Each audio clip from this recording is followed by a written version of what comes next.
Hello everyone, welcome to our YouTube channel Sundar Pathshala and I hope आप लोग सब अच्छे होंगे।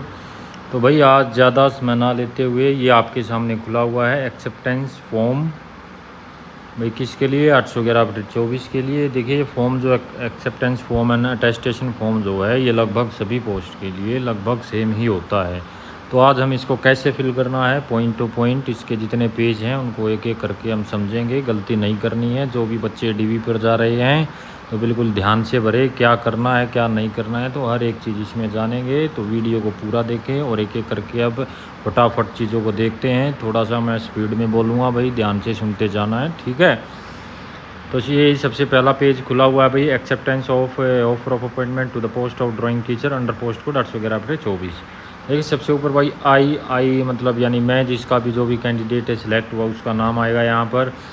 मेमोरेंडम यहाँ पर देखिए 2026 के जो ये आगे ब्लैंक है इसमें आपका जो मेमोरेंडम नंबर है जो आपका खुद का मेमोरेंडम है उस पर ऊपर एक ऐसे ही लिखा होगा 2026 के आगे वो लिखनी है, और जिस डेट को मेमोरेंडम आपका आया वो डेट यहाँ पर लिखनी है।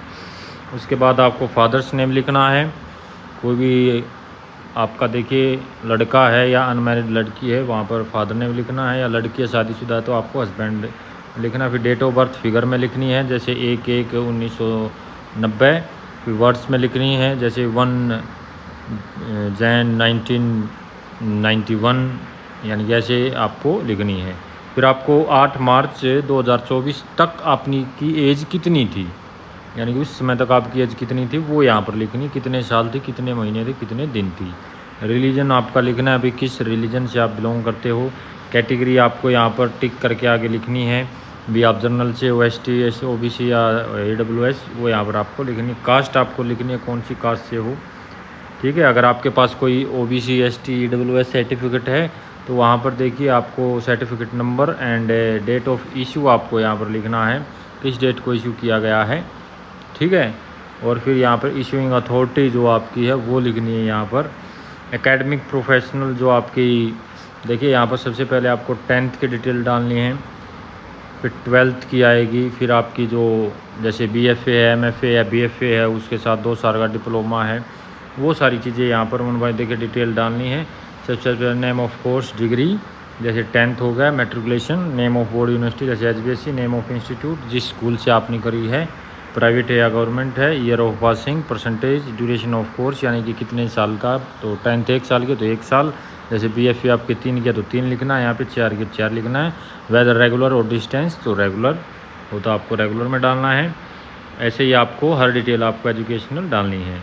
उसके बाद डिटेल्ड आपको इसमें if displaced person place from the where migrated वो आपको लिखना है यहाँ पर।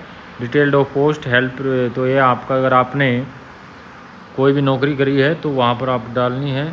जैसे भाई आप कोई एक्स सर्विसमैन हो तो वहाँ पर date of joining, date of leaving, कौन सी मिनिस्ट्री थी, जिस भी डिपार्टमेंट में आप रहे हो वो अगर आपने कोई जॉब कर रखी है तो उस जॉब की डिटेल यहाँ पर आपको मेंशन करनी है।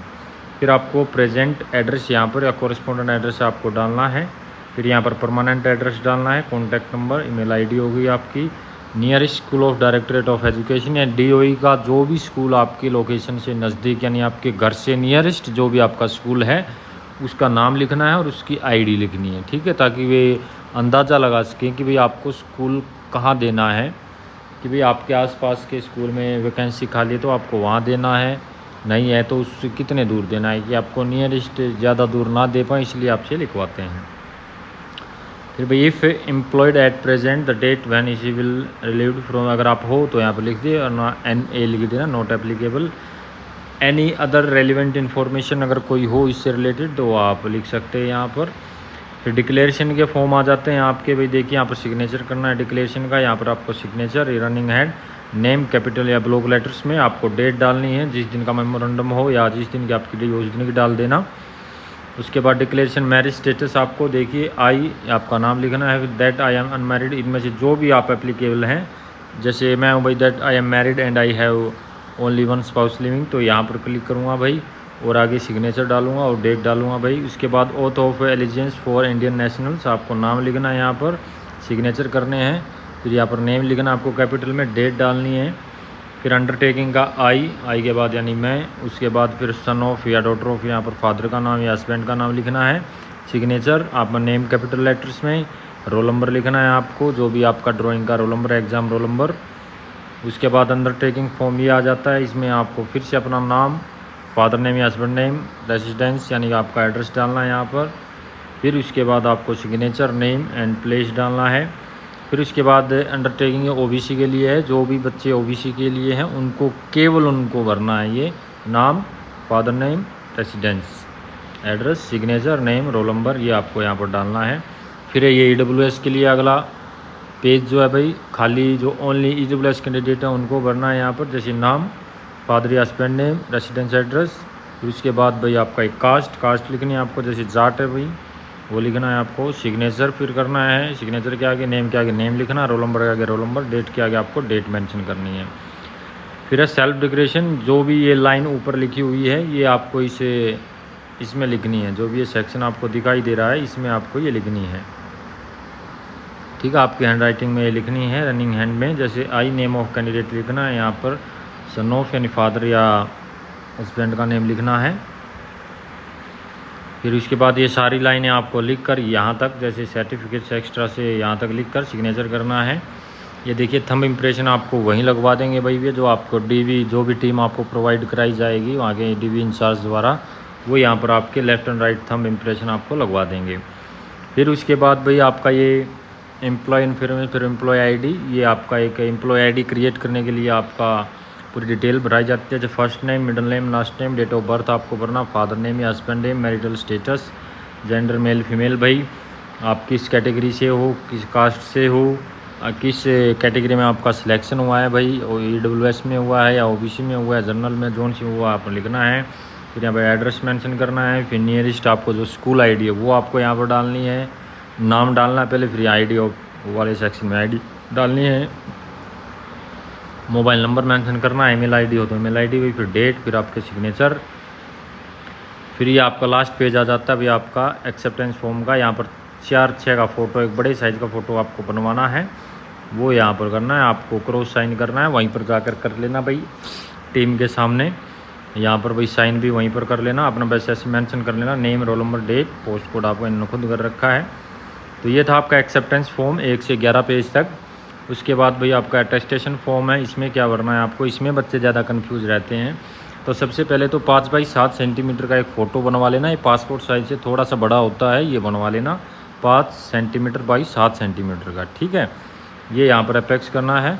और दूसरी बात जो है, जितने भी फ़ोटो लगेंगे आपके 3 छोटे 1 बड़ा, वहाँ पर आपको क्रॉस साइन करने होंगे, वो टीम जो है डीवी टीम आपसे करवा लेगी। ये पहला पेज है, यहाँ पर फ़ोटो लगेगा। फिर उसके बाद ये पहला को नेम इन फुल, तो यहाँ पर आपको खाली नेम लिखना है, आपका फुल नेम।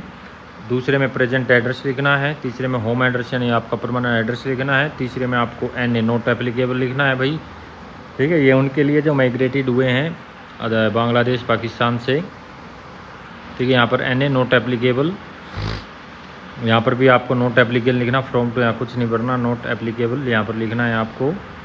फिर यहाँ पर देखिए जो ये कॉलम दिखाई दे रहा है 5 से नीचे जो बीच वाला कॉलम खाली है, इसमें आपको डालना है, जैसे नीचे लिखा हुआ ना father, mother, wife, brother, sister, ये 5 की डिटेल डालनी है। बीच की जो खाली स्पेस दिख रहा है बिल्कुल छोटे छोटे अक्षरों में आपको डालनी है।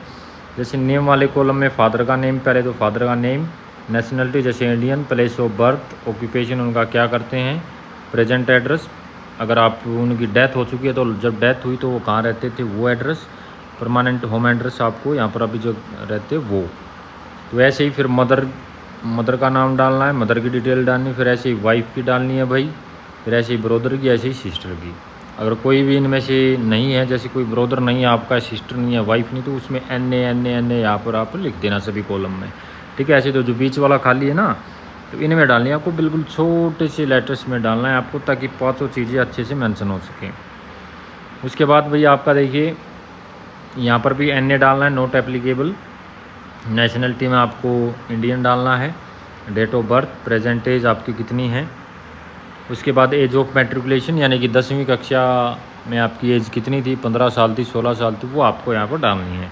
Place of birth, district and state in which situated, यानी कि जहाँ पर आपका जन्म हुआ था वो स्थान, ज़िला और राज्य।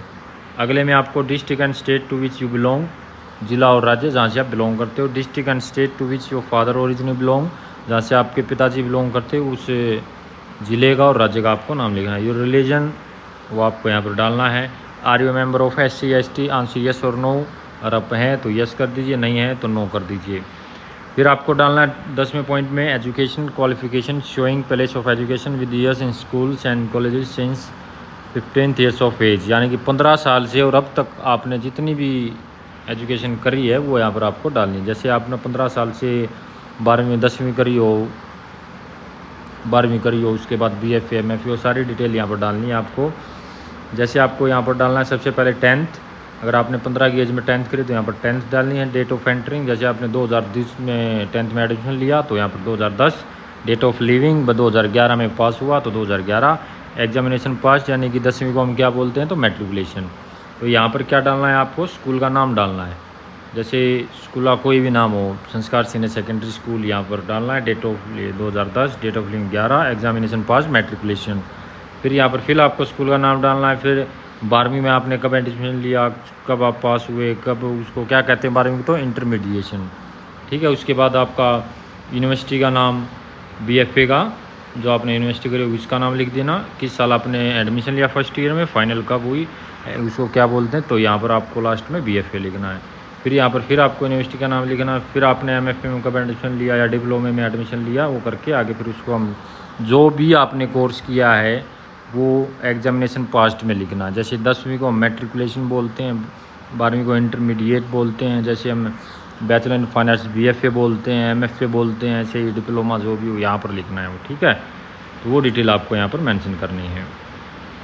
यहाँ पर आपको NA लिखना है। 11वें पॉइंट में लिखना है आर यू होल्डिंग और have any time held in appointment under the central government of state, यानी कि आपने कोई सेंट्रल या स्टेट गवर्नमेंट अंडर स्कूल में काम किया तो यहाँ पर वो लिखना है, डिटेल लिखने का। नहीं है तो NA नॉट एप्लीकेबल लिख देना। इसमें फिर आपको यहाँ पर यस यस यस नहीं करना है, सब जगह नो नो नो नो करना है। अगर आप में से कोई भी ऐसी चीज़ हुई है तो यस करना है, नहीं तो सब में नो करना है आपको, ठीक है। No no no no.